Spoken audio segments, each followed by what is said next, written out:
Hey fellow tankers, it's Mobius here with another video for World of Tanks console.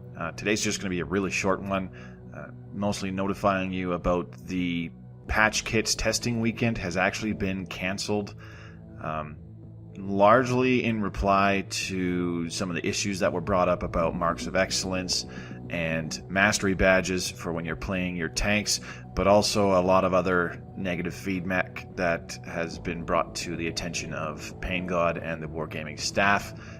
Pain God himself basically said that if the whole point of the test was to have fun and try something out new, then there's no real reason to go forward with the test if people are not going to have fun with it. The idea of the patch kits was that you could pull behind cover and wait for about 30 seconds, and the patch kit would gradually restore up to 20% of your HP pool.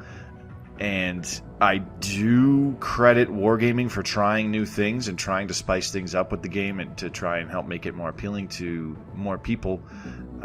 But the idea of patch kits belongs much more in a MOBA style game such as Smite, which is, a game that I play, for example. They have potions where you use one and it restores 250 of your hit points over the course of 25 seconds, so 10 HP per second, and that's universal for anybody playing any character. The problem with these patch kits, in order to have them working to some sensible degree, having a flat HP regen amount doesn't really make much sense, because if it's too high, then low tier tanks can regain a crap load of their HP over the course of 30 seconds of hiding. And if it's too low, then high tier tanks simply don't gain back enough HP to really make much of a difference. So the only real pseudo sensible thing to do was to have it be a scaling metric largely related to the maximum HP of the tank you're playing. In this case, they decided to try 20% of your maximum HP. The problem with this, though, is that up until about tiers 8 and 9, this tends to favor heavy tanks especially, but also medium tanks, which have more HP pools, especially the heavy tanks, which have more HP pools than the other tank classes. And at tiers 9 and 10, it favors the heavy tanks still, but also the tank destroyers, especially the tier 10 tank destroyers, because most of the tank destroyers at tier 10 have as much or more HP than medium tanks, and of course all of the HP of the heavy tanks is greater than any other class at tiers 9 and 10. So not only does this greatly benefit higher tier tanks more so than lower tiered tanks, it's also dependent on the class that you're playing. So the idea is a good one. I think the implementation could go over a lot better, though. Honestly, a consumable like these could simply be introduced along with the introduction of a brand new game mode. For example, why not bring the domination game mode to World of Tanks console? Give us something more than just random battles and the versus AI proving grounds, which make us lose silver just to play them anyways. Give us the domination game mode where you're contesting for flag captures and you have to go to the enemy base and grab a flag and bring a flag back to your base for a point, and the most points at the end of the game wins. But you can also use patch kits consumables if your tank is running low on health and need to regen some health, so on and so forth. That's just my thoughts on it. I figured I should bring it to your attention.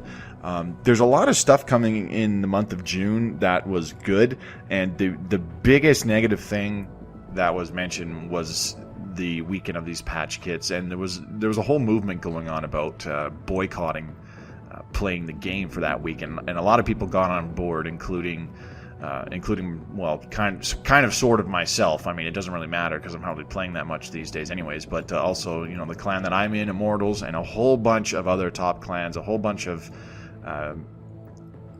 communities from Facebook and other areas, so on and so forth.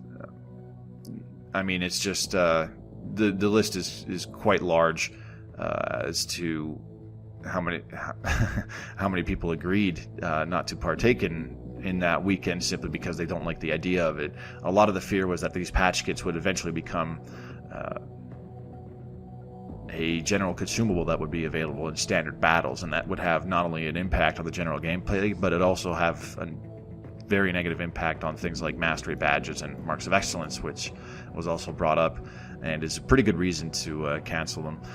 Events like the On Track to the IS-7, you know, we need more stuff like On Tracks going on. These do not pop up enough.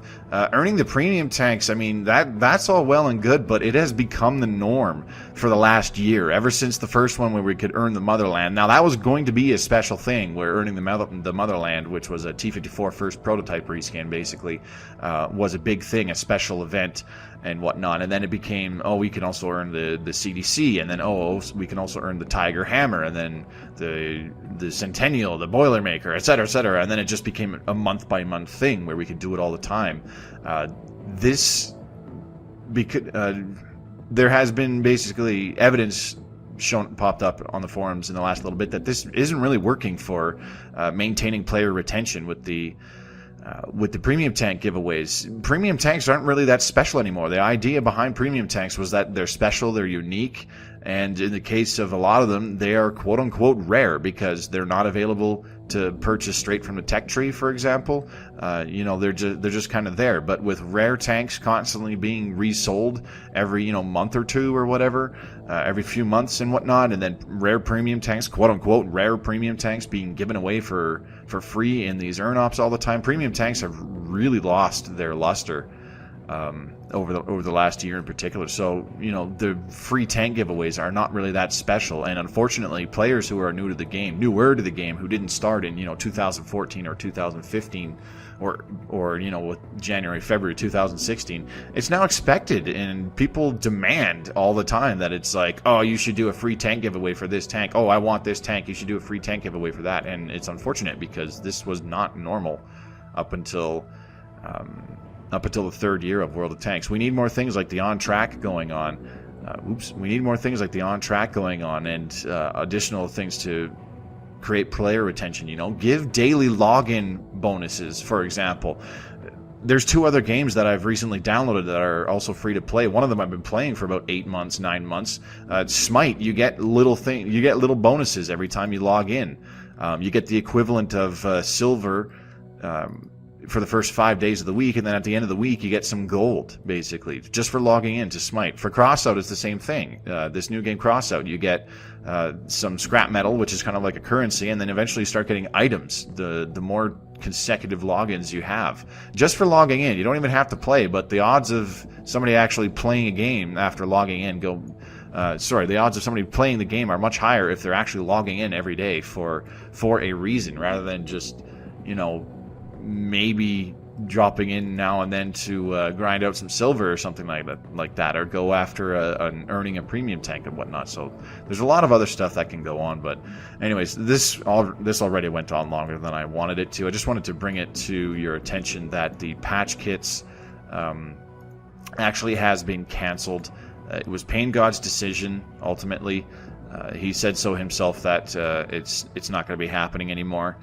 Good thing about announcing the test early, however mismessaged it also allows for feedback on possible issues as well as player sentiment. The concerns about medals of excellence and ace tanker medals, etc. were quite valid and not easy to account for with patch kit testing. So thanks for the feedback on that and all the rest. Since the original point of the test was to try out something new and have fun, those 2 reasons alone are enough to cancel it. No fun equals no test. Thanks again, tankers. So unfortunately, if you actually were strongly looking forward to this weekend, which I'm sure there's plenty of people that were, unfortunately it's not going to be happening anymore.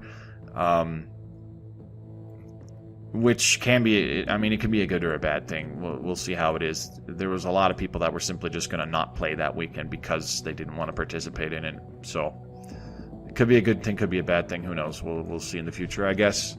That's going to be it for this video. Thanks very much for watching. Sorry for rambling on about pointless shit. It's been kind of tough for me garnering gameplay for you guys to, you know, show you something interesting on the screen here. I'm definitely working on that. Trying to get some games in the Super Sherman, which I purchased a little while ago, but I haven't really played the dang thing. Trying to get some games in some other tanks that I'm grinding down the line. So let's see if we could get some gameplay. In the meantime, this has been Mobius. Thanks very much for watching. I'll see you on the battlefield or in my next video. Happy tanking.